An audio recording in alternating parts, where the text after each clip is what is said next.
Hello friends, ഇതിനു വേണ്ടി chicken ഞാൻ ചെറിയ പീസാക്കി മാറ്റി വെച്ചിട്ടുണ്ട്. ഇതിലേക്ക് 1/2 ടീസ്പൂൺ ഉപ്പും 1/2 ടീസ്പൂൺ മഞ്ഞളും കൂടി ചേർത്ത് വെച്ചിട്ടുണ്ട്. ഇനി അടുത്തതായിട്ട് ഇതിലേക്ക് 1/2 ടീസ്പൂൺ മല്ലിപ്പൊടി ചേർക്കാം. പിന്നെ 2 ടേബിൾ സ്പൂൺ മുളക് പൊടി,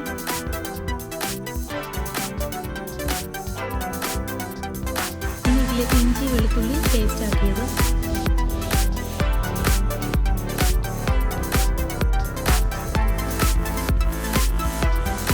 ഗരം മസാല 1/2 ടീസ്പൂൺ ചേർക്കാം. കുരുമുളക് പൊടി 1 ടീസ്പൂണോളം ചേർക്കാം. ഇതെല്ലാം കൂടി നന്നായിട്ടൊന്ന് മിക്സ് ചെയ്യണം. മിക്സ് ചെയ്തിട്ട് ഒരു 15 മിനിറ്റ് മാറ്റി വയ്ക്കണം.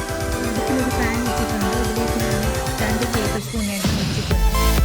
എണ്ണ ഒന്ന് ചൂടായതിനു ശേഷം നമുക്ക് ഈ ചിക്കൻ ഓരോന്നായിട്ട് ഇതിനകത്തിട്ട് നന്നായിട്ടൊന്ന് റോസ്റ്റ് ചെയ്തെടുക്കാം.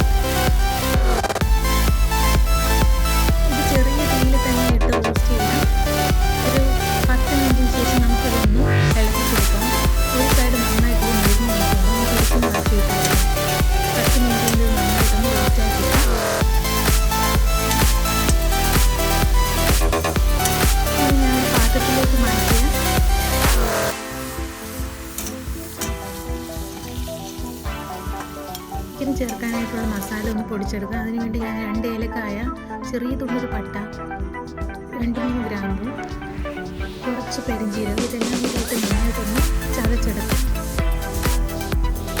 നന്നായിട്ടൊന്ന് പൊടിച്ചെടുത്തതിന് ശേഷം നമുക്കിത് ബാക്കി വെച്ചിരിക്കുന്ന ആ എണ്ണയിലേക്ക് നമുക്കിത് ചേർക്കാം. ഇതിലേക്ക് 1/2 ടീസ്പൂൺ വെളുത്തുള്ളി ചേർക്കാം. പച്ചമുളക് നന്നായിട്ട് റോസ്റ്റ് ചെയ്തെടുക്കാം. ഇനി ഇതിലേക്ക് കുറച്ച് കരിവേപ്പില കൂടി ഇടാം. അടുത്തതായിട്ട് ഇതിലേക്ക് 1 കപ്പ് സവാള ചേർക്കാം. ചെറുതായിട്ട് അരിഞ്ഞ് വെച്ചിട്ടുള്ള സവാള നന്നായിട്ടൊന്ന് വഴഞ്ഞ് വെക്കാൻ 2 മിനിറ്റ് നമുക്ക് നന്നായിട്ട് ഇളക്കി കൊടുക്കാം. സവാളയിലേക്ക് ഞാൻ 1/2 ടീസ്പൂൺ ഉപ്പും കൂടി ചേർക്കുന്നുണ്ട്. നന്നായിട്ടൊന്നുകൂടി മിക്സ് ചെയ്തിട്ട് അടുത്തതായിട്ട് തക്കാളി ഇതിലേക്ക് ചേർക്കാം. തക്കാളി നന്നായിട്ടൊന്ന് ഇളക്കിയതിന് ശേഷം നമുക്ക് ഇതിലേക്ക് മസാലകൾ ഓരോന്നായിട്ട് ചേർക്കാം.